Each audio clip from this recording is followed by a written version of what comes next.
Hey guys, Sadiq here. So this is another video in my series of vlogs about my insights in life coaching, the things that I'm learning along the way, and I just like to document them in some way, and I hope that it's something that you guys can benefit from as well.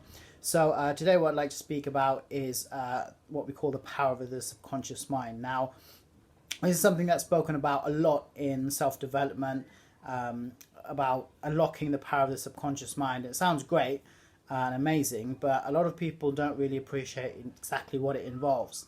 Now, the subconscious mind basically is there to make your life easier. Now, if you had to remember how to do everything every time, then your mind wouldn't be able to cope. For example, learning how to walk, learning how to breathe, how to swallow, and so on. If you had to go through that process of learning every day, you couldn't really move forward and focus on learning new things and really moving forward with your life. So those things that you do regularly, once they're programmed into your subconscious mind will remember how to do them, so that your conscious mind is then free to focus on other things, and you can then move forward learning new things and being more creative.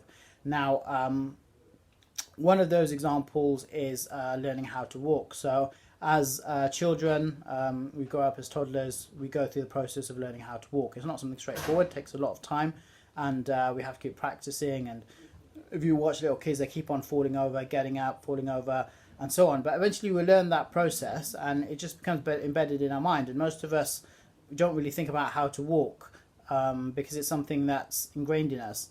So the point is, just in the same way that you learn how to walk, you can learn any other skill in exactly the same way by going through the same process.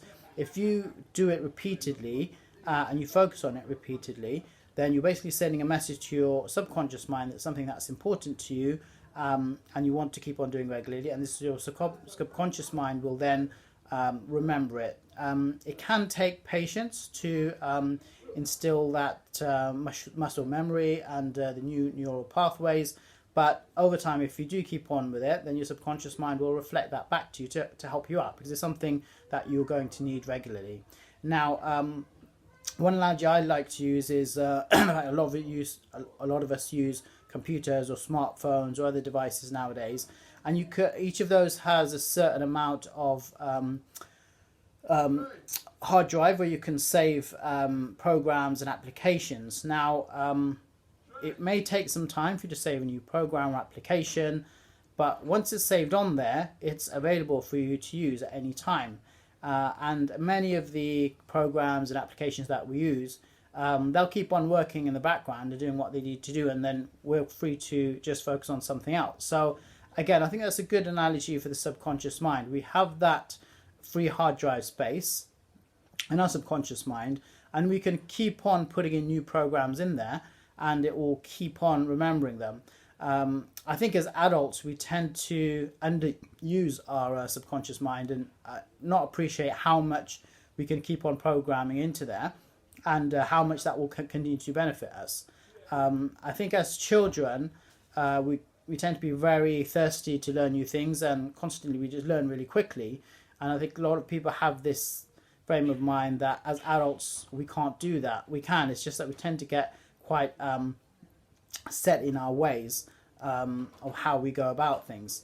Now, as adults, once we've got a certain number of programs embedded in there, we tend to just follow those, thinking that that's the best way to do things. And if it works, that's fine. But the thing is, many of the programs that we've embedded into us, they are out of date. They may have been put in response to certain things that happened in our lives, and then we decided, okay, this is the best way to do something.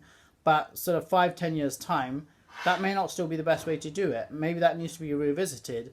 And the point is, you can reprogram yourself in the way that you programmed yourself in the beginning. And if you realize what's happening, you can always think of new ways to do things, and new and fresh approaches to things, which will really benefit your life, rather than just following the same ways over and over again, even if they're not benefiting you, and even if that's not the best way to do something. For me, one of the analogies I use is that as conscious mind is a bit like an echo. If you shout into it, whatever you shout into it, that's what it's going to echo back to you, not once, but many times over. And you might just think that that's something that's embedded in you, but that you've given the initial shout, and therefore that's why it's shouting back to you.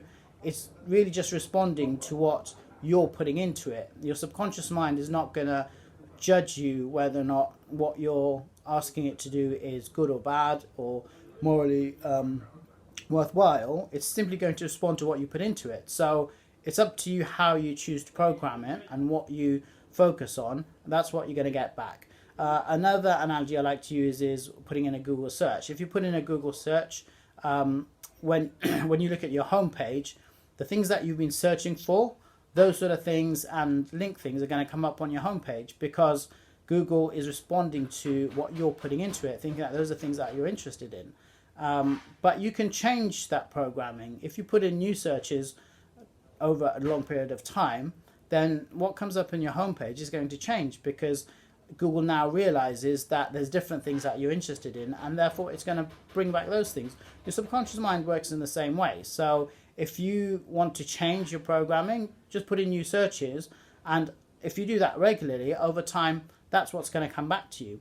So I think that's really important. And so if you put in positivity into it, that's what's going to come back. Again, if you put in negativity, like, that's what it's going to come back. But just remember, on your subconscious mind, it's probably going to be amplified. So that's why it's really important what you focus on. And one of the key sayings we have in self-development is what you focus on is what you get. And that's why it's really important to focus on things that you find are empowering and are going to get you to where you want to be in life and help you achieve your goals. So I hope you found that helpful. If you did like the video, then please do give it the thumbs up. I will be posting other videos like this as well, so if you did like this and would like to watch similar videos, then please do subscribe to the channel. And I would appreciate your comments as well. Tell me about some of your own experiences, whether you find this helpful, whether you've got any strategies of your own. And if you do know anybody else who might benefit from it as well, please do share the video. And I look forward to seeing you on the next one.